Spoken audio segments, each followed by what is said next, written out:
My own father told me my face would sour the milk. He said it right there in the parlor on the morning of my little sister Clara's wedding day. Margaret, he'd boomed, his voice like rocks grinding together. Try to keep to the back. We don't want to give the guests the wrong impression. The wrong impression. That was me. Margaret Hawthorne, 26 years old and a permanent fixture on the family farm, as useful as a plow horse, and, according to my father, about as pretty. I was the wrong impression. Clara, of course, was the right one. At 19, she was sunshine spun into gold, the kind of beautiful that made men forget their own names. And today, she was marrying Jonathan Whitmore, whose family owned the biggest ranch in 3 counties. Our little farmhouse was buzzing with neighbors and well-wishers, a warm hum of excitement that I moved through like a ghost. Fetching and carrying, my presence felt but never truly seen. I was arranging wildflowers in a jar when I heard my father's words. They hit like a slap, the same way they always did. I just nodded, my eyes on the floor, and retreated to the kitchen. My mother, Ellen, was there, a woman worn thin by prairie life and my father's temper. She didn't say a word. She never did. Defending me only brought his wrath down on us both. Through the kitchen window, I saw the Whitmores arriving.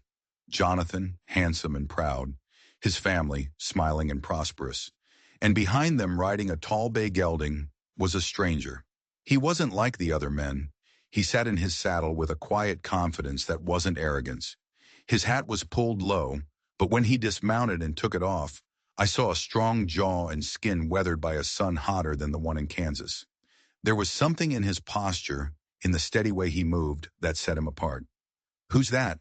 I asked my mother, my voice barely a whisper. She glanced out. "Must be Daniel Morrison, Jonathan's cousin from Texas. Heard he was coming up to help with the new ranch." Morrison, the name felt like a stone dropping into a deep, still well.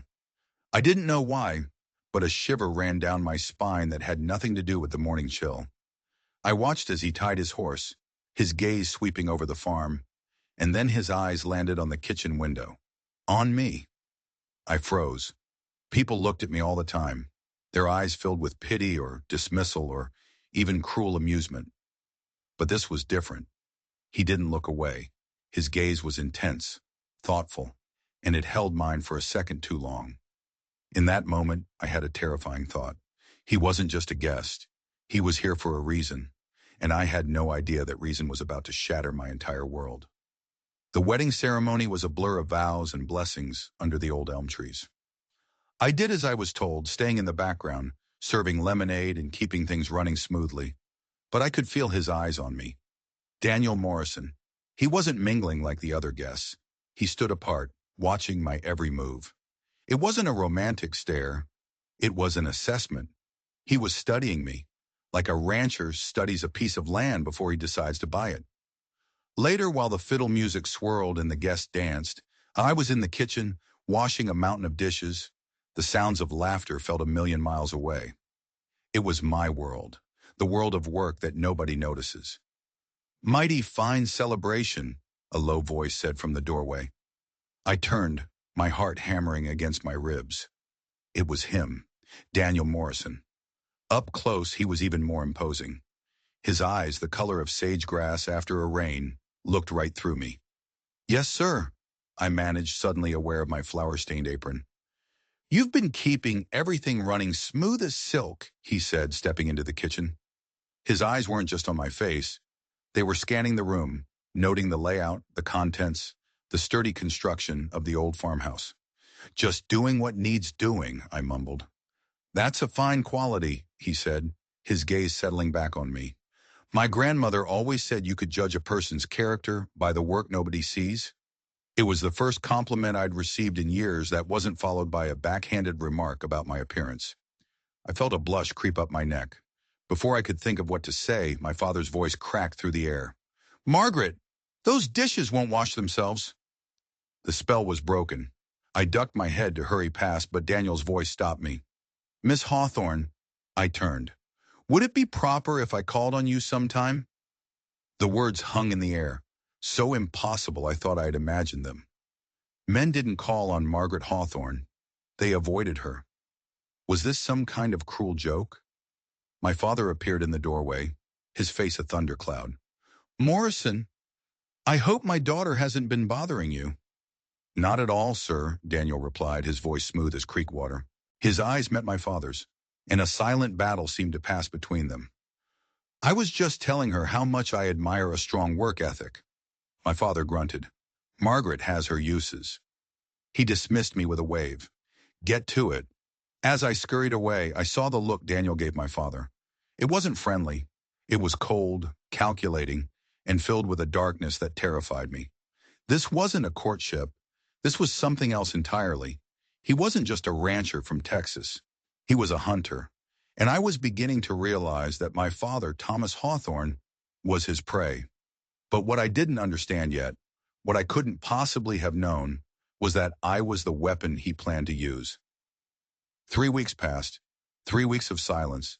The memory of Daniel Morrison's strange request faded into the background of my life, another oddity in a long line of disappointments. I told myself it had been a joke or a misunderstanding. Men like him didn't call on women like me. Then one morning, I was down at Miller's Creek, scrubbing laundry against the stones, when I heard the sound of a horse. My heart leaped into my throat. It was him, Daniel Morrison, riding along the creek path as if he owned it. "Good morning, Miss Hawthorne," he called, dismounting. He wasn't dressed for a social call. He was in work clothes, his sleeves rolled up, but his eyes had that same unnerving intensity. "Hope I'm not disturbing you." "Mr. Morrison," I said, trying to keep my voice steady. He let his horse drink from the creek, his manner casual, but I knew nothing about this man was casual. "I was riding the fence line," he said. "Spotted you from the ridge. We made small talk about Clara and Jonathan, about the weather, about the price of cattle, but all the while I felt like I was being interviewed for a position I hadn't applied for." He asked about the farm, about the soil, about which fields were most productive. His questions were sharp, specific, too specific. "You have a good head for this work," he noted after I explained the crop rotation my father used. "I've been doing it my whole life," I replied. Then he looked at me, his gaze direct. "I was serious, you know, about what I said at the wedding." My hands froze on the wet shirt I was wringing out. "I'd like to escort you to the harvest dance next Saturday," he said. It wasn't a question. It was a statement of intent. My mind raced. My father would never allow it. The whole town would talk. They'd wonder what a man like Daniel Morrison could possibly see in me. The cruelty, the whispers, the humiliation. I couldn't bear it. "My father," I began. "I'll speak with your father," he interrupted. "Friday evening. I'll call on him to make the arrangements, proper-like." He was so confident, so sure of himself. It was terrifying. "Mr. Morrison," I said, a warning in my voice, "you should know. My father, he has particular ideas about my prospects." Daniel's mouth tightened into a hard line. "Miss Margaret, I've handled difficult men before. I think I can manage a conversation with Thomas Hawthorne." The way he said my father's name, not Mr. Hawthorne, but Thomas Hawthorne, sent another chill down my spine. It was familiar, disdainful, like he was talking about an old enemy. After he rode away, I stood by the creek for a long time, the laundry forgotten. This wasn't about a dance. It wasn't about me. It was about my father. Daniel Morrison had a purpose, a plan that had been set in motion long before he ever laid eyes on me. And the harvest dance was the next step. I felt a knot of dread tighten in my stomach. I was walking into a trap, and I didn't even know what the bait was. Friday evening felt like waiting for a storm to break. I told my parents nothing. I just cleaned the house and cooked supper. My nerves stretched so tight I thought they might snap. At exactly 7 o'clock, we heard the hoofbeats. My father opened the door before Daniel could knock. "Morrison." "Mr. Hawthorne," Daniel said, stepping inside. He was dressed in his best, looking every bit the prosperous rancher. "I've come to ask your permission to escort your daughter, Margaret, to the harvest dance tomorrow evening." The silence in the parlor was so thick I could barely breathe. I hid in the kitchen, straining to hear. My father's voice was laced with disbelief and suspicion. "My daughter Margaret?" "Yes, sir." I could picture my father's face, his eyes narrowing. He knew, just like I did, that this made no sense. Why? My father asked, the single word sharp as a shard of glass. I find her to be a woman of exceptional character, Daniel said smoothly. I admire her diligence, her quiet strength. These are qualities I value. It was a perfect answer, an answer my father couldn't argue with without insulting his own daughter, which ironically was his favorite pastime. But I knew it was a lie, or at least not the whole truth. There was an ocean of unspoken meaning beneath those polite words. And what are your intentions toward my daughter? Thomas demanded. Honorable ones, sir, Daniel replied. I'm at an age where I'm considering marriage. I believe in making such decisions based on character, not other considerations. He was saying all the right things, disarming my father with expert precision. It was a masterful performance. After a long, tense silence, my father gave his consent. Daniel was to call for me at 6 o'clock the next evening. As Daniel left, he caught my eye through the kitchen doorway. He gave me a small, almost imperceptible nod. It wasn't a romantic gesture. It was the signal of a co-conspirator. And in that moment, I understood. This wasn't a courtship he was planning. It was an infiltration. He was using me to get inside the walls of the Hawthorne family, and my father, blinded by the prospect of marrying off his unmarriageable daughter, had just unlocked the gate and welcomed him in. I was the key, and I was about to be turned in a lock I didn't understand, opening a door to a past so dark it would consume us all. The Grange Hall was a swirl of lantern light and fiddle music. When I walked in on Daniel Morrison's arm, a hush fell over the room. Conversation stalled. Heads turned. It was the moment I had dreaded, the collective gasp of a community trying to solve an impossible puzzle. Margaret Hawthorne, the plain, overlooked spinster, with Daniel Morrison, the most eligible bachelor in the county. Daniel seemed oblivious. He held his head high, guiding me through the crowd with a possessive confidence that made my skin prickle. He was making a statement. This is my choice. Judge her, and you judge me. The night should have been a dream. He was a perfect gentleman. He brought me punch, introduced me to his friends, and when he led me onto the dance floor, he held me with a respectful firmness that made my knees weak. For the first time in my life, I felt seen. Not as a burden, but as a woman.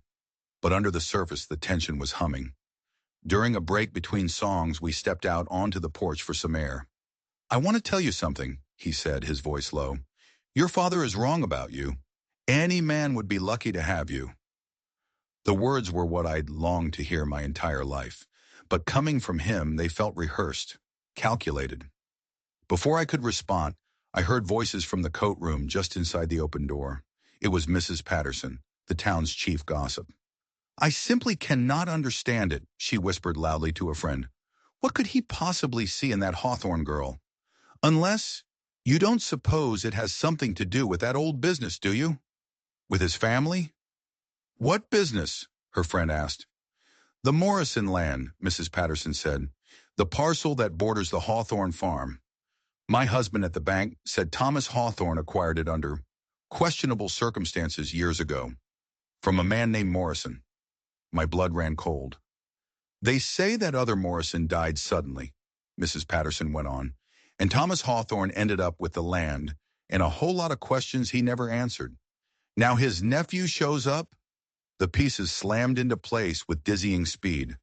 This wasn't about admiration. It was about land, about a past my father had buried. Daniel Morrison wasn't courting me. He was investigating me. He was using me to get close to a secret my father had kept for 20 years. My perfect evening shattered into a million pieces. The man holding my arm wasn't a suitor. He was an enemy combatant on a mission of reconnaissance. The ride home was silent. I was a storm of confusion and fear. When we reached my house, Daniel helped me down from the cart. Did something happen? He asked, his voice laced with concern. I looked at him, at his handsome, earnest face. Was it all an act? People are talking, I said, my voice shaking. They're talking about you and me and a piece of land. A flicker of something, anger, frustration, crossed his face before he smoothed it away. Don't listen to gossip, Margaret. It's poison. Is it gossip? I pressed. Or is it the truth? He held my gaze, and for the first time, I saw the steel beneath the charm. The only truth that matters right now, he said softly, is that I want to see you again. I want to take you for that ride I mentioned. I want to show you my property, the new section I purchased. His property, the land bordering my father's farm. He was dangling the truth in front of me, daring me to reach for it. He knew that I'd heard something, and he knew that my curiosity, my desperation to understand, would be stronger than my fear. He was right. All right, I whispered. He smiled, a slow, satisfied smile. It wasn't the smile of a man in love. It was the smile of a general whose strategy was unfolding exactly as planned. I had just agreed to step even deeper into his trap, and I was doing it willingly, because the only thing more terrifying than Daniel Morrison's plan was the secret my own father was hiding. The next week, Daniel arrived with his business partner, a friendly, older man named Samuel Richardson. It was a clever move, a chaperoned ride in the country, a practical business outing. My father agreed immediately, pleased by the sensible nature of the arrangement. But as soon as we were out of sight of the farmhouse, the pretense dropped. Samuel tipped his hat and rode off to inspect a fence line, leaving Daniel and me alone. He didn't take me to the pretty scenic spots he'd promised. He led me straight to the border between his new property and my father's land. We stopped on a ridge overlooking a section of the Hawthorne farm I knew well. It was the North Pasture, a rocky, useless piece of ground where nothing grew. We called it the Boneyard. My father had forbidden Clara and me from ever playing there as children. This is it, Daniel said, his voice flat. It's not good for much, I said. The soil is thin.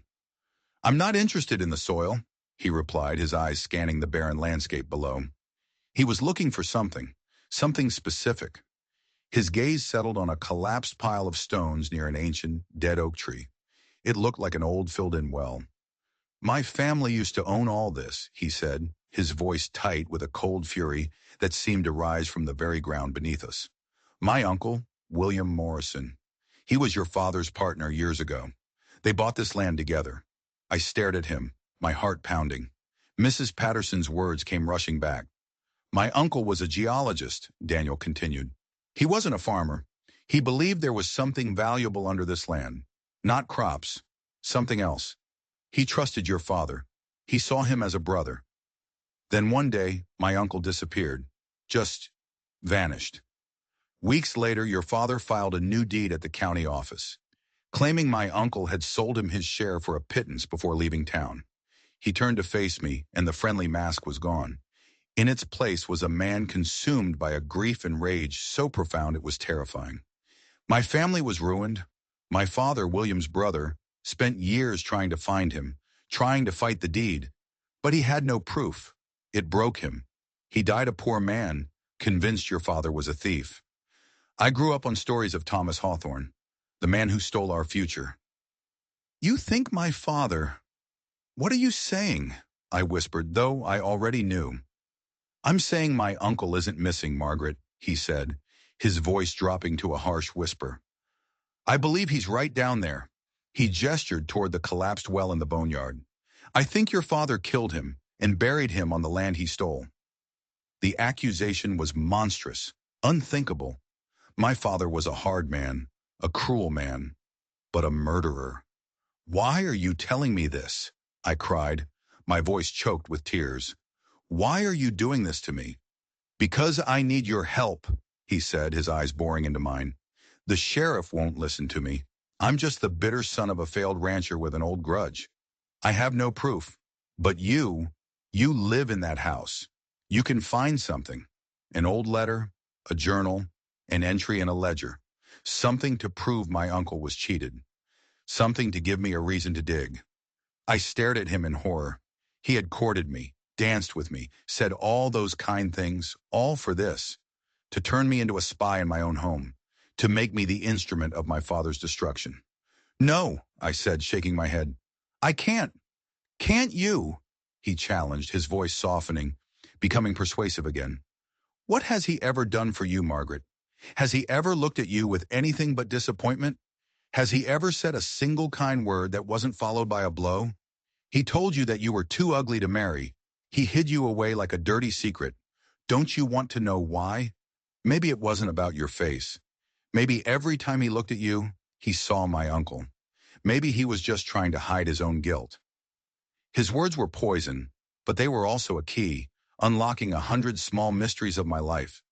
My father's inexplicable cruelty, my mother's constant, terrified sadness, the forbidden patch of land.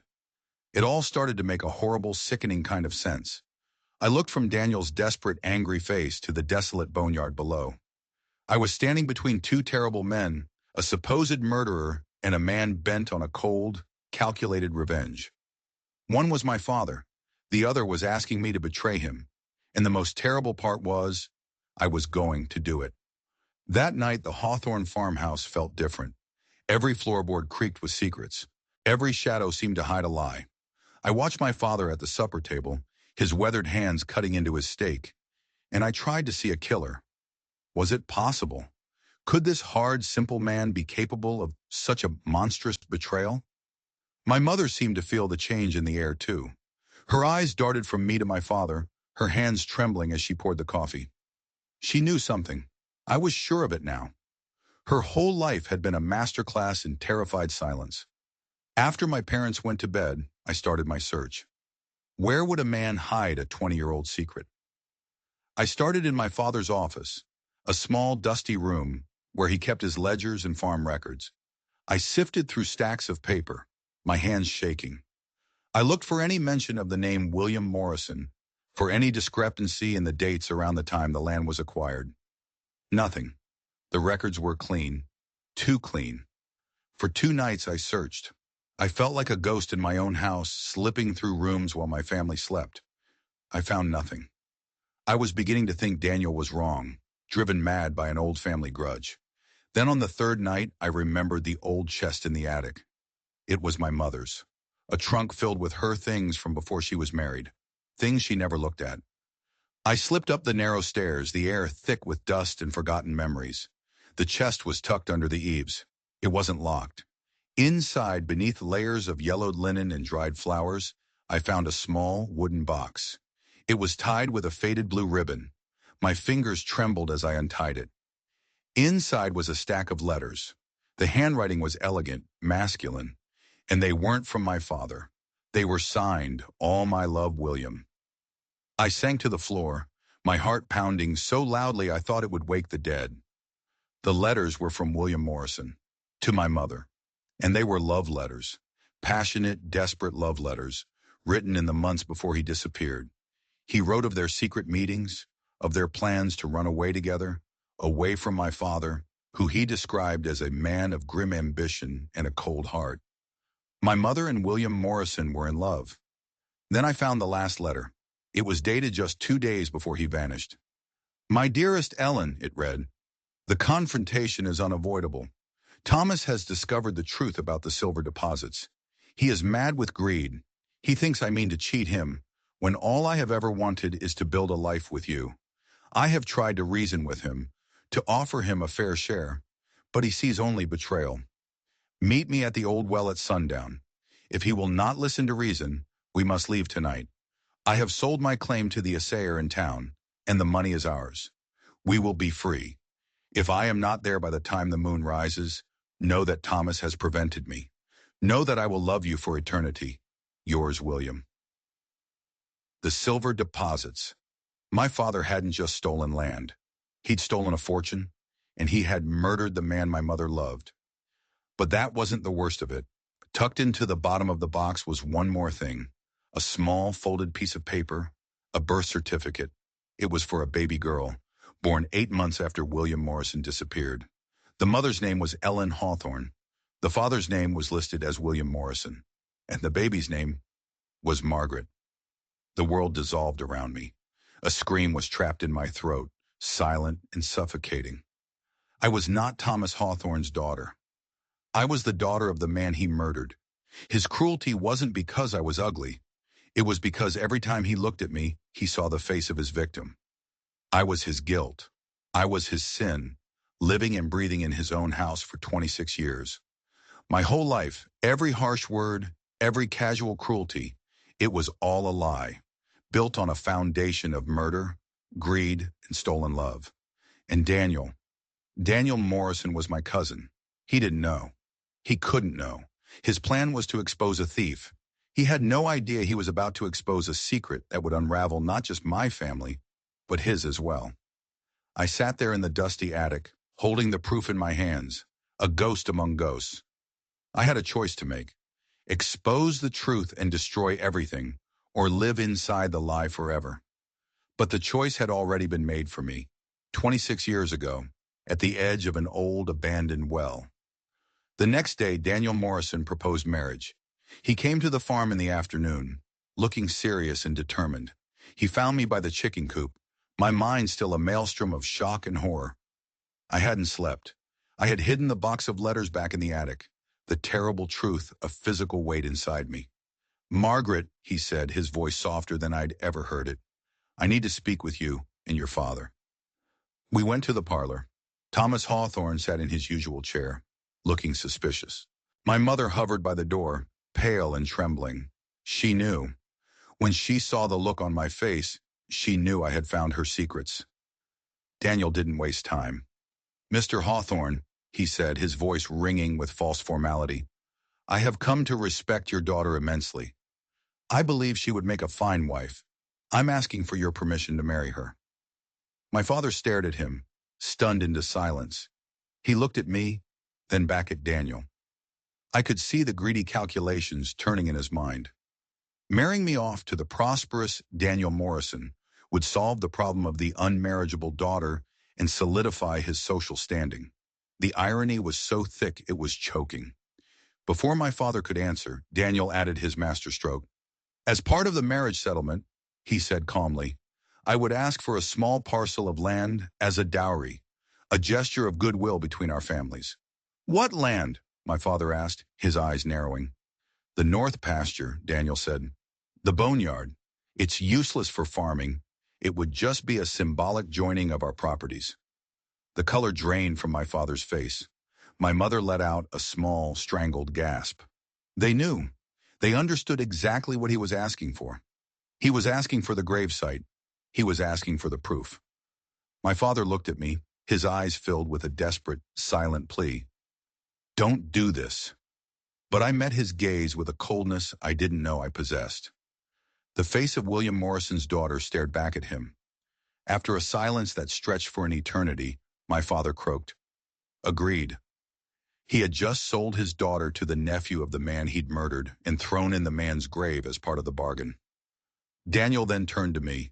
He got down on one knee, his expression a perfect imitation of a man in love. "Margaret," he said, taking my cold, numb hand, "will you do me the honor of becoming my wife?" He was my cousin. He was using me in a cold-blooded plot for revenge, and I was the daughter of the man his family thought was a simple thief, but was actually a murderer. "Yes," I whispered. The words sealed all of our fates. The wedding was set for 1 month from today. Daniel now had legal access to the boneyard. His plan had worked perfectly. He had the weapon, the access, and the motive. He would marry me, and then he would dig. What he didn't know was that I had the truth, a truth far more terrible than he could ever imagine. And he was about to marry the one person who could either be his greatest ally or the architect of his complete and utter ruin. The countdown had begun. The month leading up to the wedding was the strangest, most terrifying time of my life. I was living a double life. By day, I was Margaret Hawthorne, the miraculously engaged spinster, a local curiosity. I accepted congratulations from bewildered neighbors, discussed wedding plans with my sister Clara, and sat through dress fittings, all with a serene smile plastered on my face. But by night, I was Margaret Morrison, the daughter of a murdered man, poring over his letters, trying to understand the ghost who was my real father. I was engaged to my own cousin, a man who thought he was manipulating me, unaware that I held a secret that could destroy him too.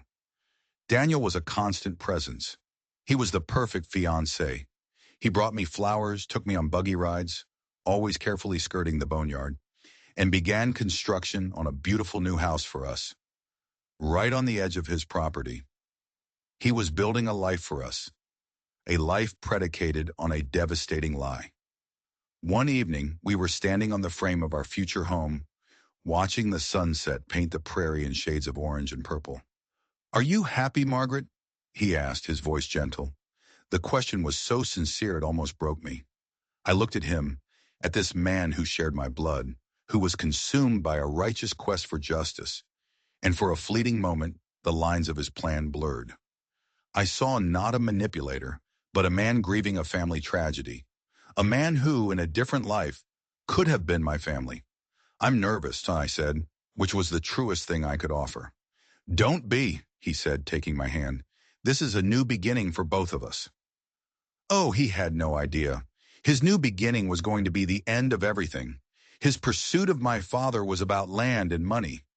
He had no idea it was also about love and betrayal and a child left behind. I knew that when he finally dug up that well, he wouldn't just find the bones of his uncle. He would find the shattering truth of his own identity and mine. The day before the wedding, I knew I had to act. I couldn't let him discover the truth in such a brutal public way.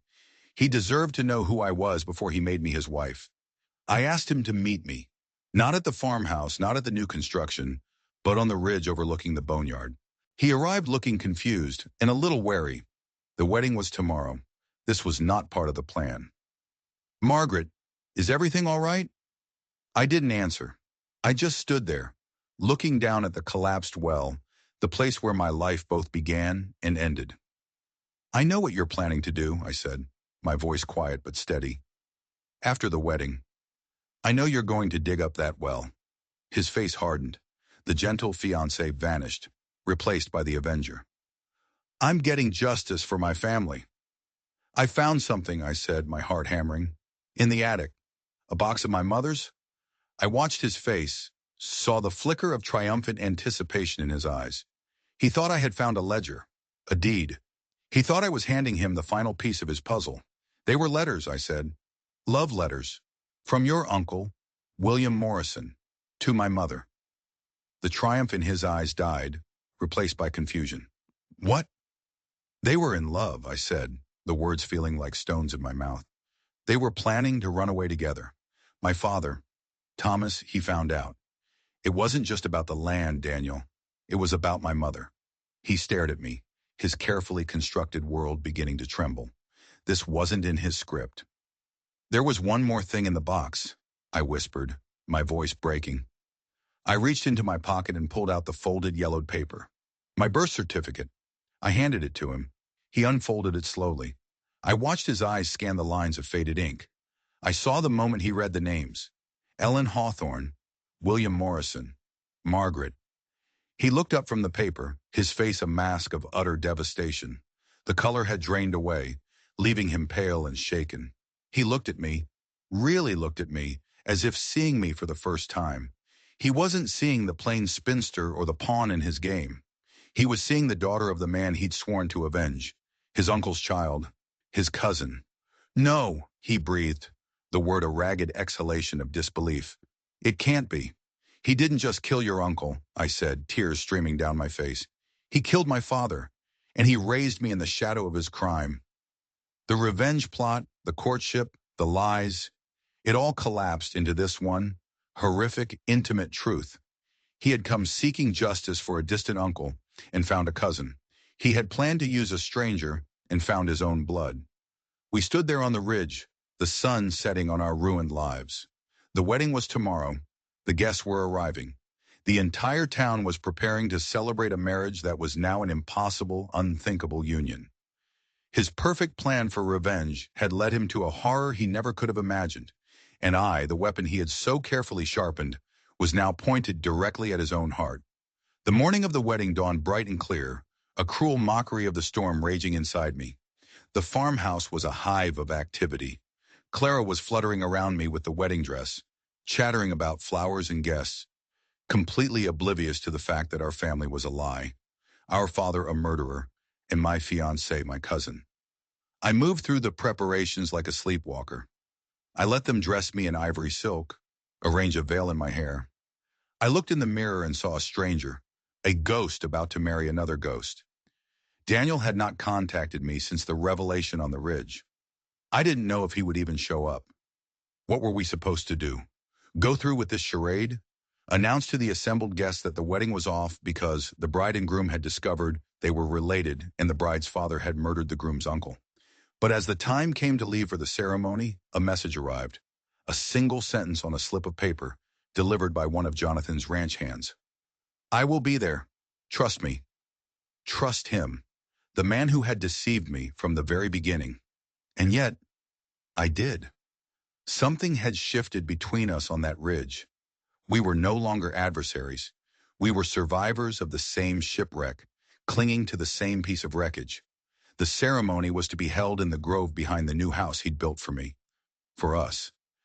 As I arrived, I saw that the entire county was there. Mrs. Patterson, the Whitmores, all the faces of my small world, gathered to watch the happy ending of the plain girl who finally found love. The irony was a physical pain. And there at the altar stood Daniel. He looked like he hadn't slept in a week. His face was pale, but his eyes, when they met mine, were filled with a grim, unwavering resolve. We were in this together now. My father, Thomas Hawthorne, took my arm to walk me down the aisle. His hand was clammy, his face ashen. He had seen the look between me and Daniel. He knew that we knew. He was a dead man walking. As we reached the altar, he placed my hand in Daniel's. The touch of our skin sent a jolt through both of us. Cousin, family, the preacher began. Dearly beloved, we are gathered here today. The words washed over me. Daniel's hand was a warm, steady presence in mine. He squeezed it, a silent message. I have a plan. When the preacher got to the vows, Daniel spoke, his voice clear and strong, ringing through the silent grove.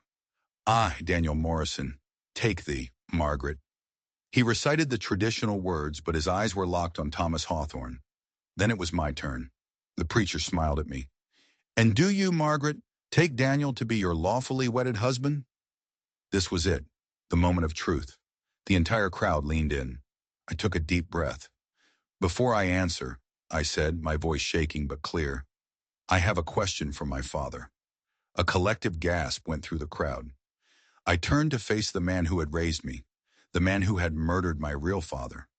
Papa, I said, the word tasting like ash. Tell them what you did to William Morrison. The world stopped. Thomas Hawthorne's face crumpled.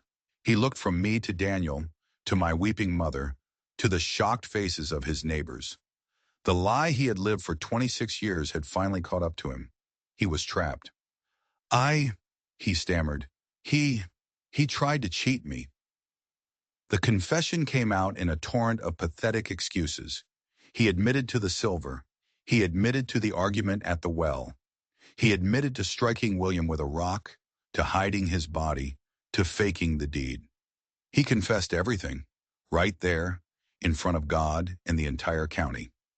The sheriff, who was a guest at the wedding, stepped forward and placed a hand on his shoulder. It was over. In the ensuing chaos, as my father was led away and my mother collapsed into my sister's arms, Daniel pulled me aside. It's done, he said, his voice heavy with the weight of it all. Justice. But it wasn't over.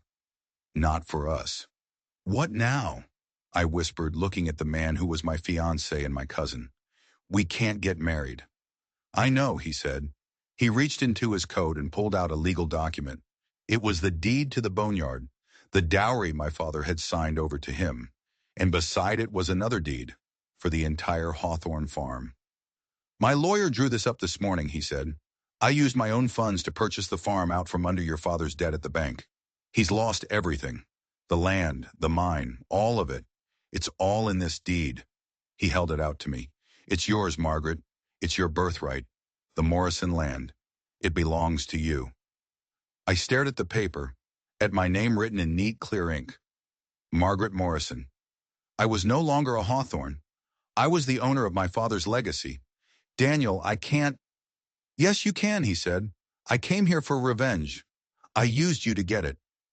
I never planned on any of this, and I never planned on falling in love with you.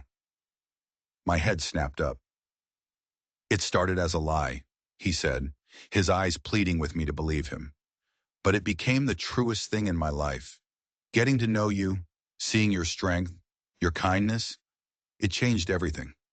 I love you, Margaret. I know I have no right. I know we can't be husband and wife, but that doesn't change the truth. He turned to walk away.